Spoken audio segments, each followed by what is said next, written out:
প্রধান শফিউল আজম যদি মৃত্যুবরণ করতেন, এই রাশেদ প্রধানের জন্ম হতো না। তাহলে আপনি কুলাঙ্গারের সন্তান কাকে বললেন? তাহলে আপনি কুলাঙ্গার বললেন আপনার বাবাকে যিনি মুক্তি দিয়েছিলেন, জীবন ভিক্ষা দিয়েছিলেন আল্লাহর ইচ্ছায়, আপনি তাকে কিন্তু বললেন কুলাঙ্গার। আপনারা একটু পত্রপত্রিকে দেখেছেন যে আমাদের বর্তমান প্রধানমন্ত্রী মিস্টার তারেক রহমান, তিনি একটি রাজনৈতিক দলের প্রধান কর্তৃক উনি আক্রান্ত হয়েছে। তিনি বলেছেন কুলাঙ্গারের সন্তান, নাকি এরকম একটা জিনিস, কুলাঙ্গারের সন্তান। তারেক রহমান হচ্ছে কুলাঙ্গারের সন্তান। ঢাকা ইউনিভার্সিটির তখনকার যে মহসিন হল ছিল, এখনো মহসিন হল, এই মহসিন হলে 7 খুন হয়েছিল। আপনারা জানেন?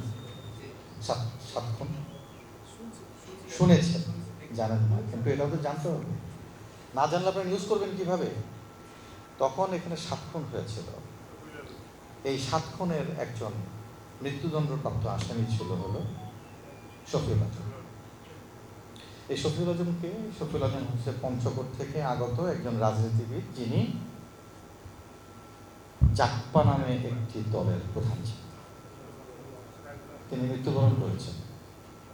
তার 1974 সালের সে মহসিন হলে 7 মার্ডার কেসের সাথে তিনি জড়িত এবং বিচার কার্যক্রম পরিচালনা করার শেষে তাকে মৃত্যুদণ্ড দেওয়া হয়।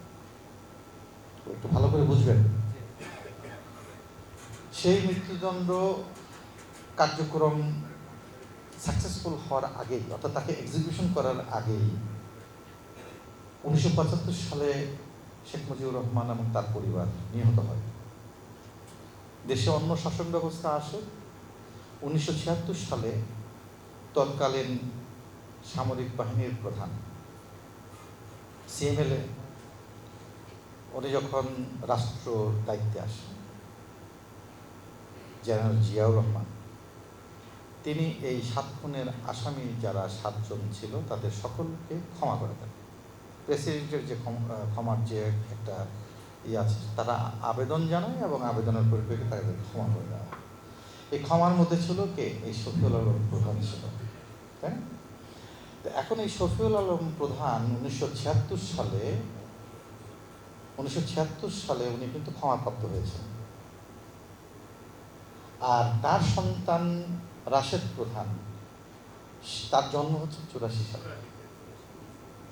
তাহলে তার মা তাকে তার পেটে ধারণ করেছিল 1983 সালে। 76 থেকে 83 সালের যে দূরত্ব অনেক বেশি না? অনেক বেশি, 7 বছর। তার মানে হচ্ছে যে 7 বছর পরে এসে রাশেদ প্রধানের জন্ম। তাহলে 1976 সালে যদি প্রধান শফিউল আজম যদি মৃত্যুবরণ করতেন, এই রাশেদ প্রধানের জন্ম হতো না।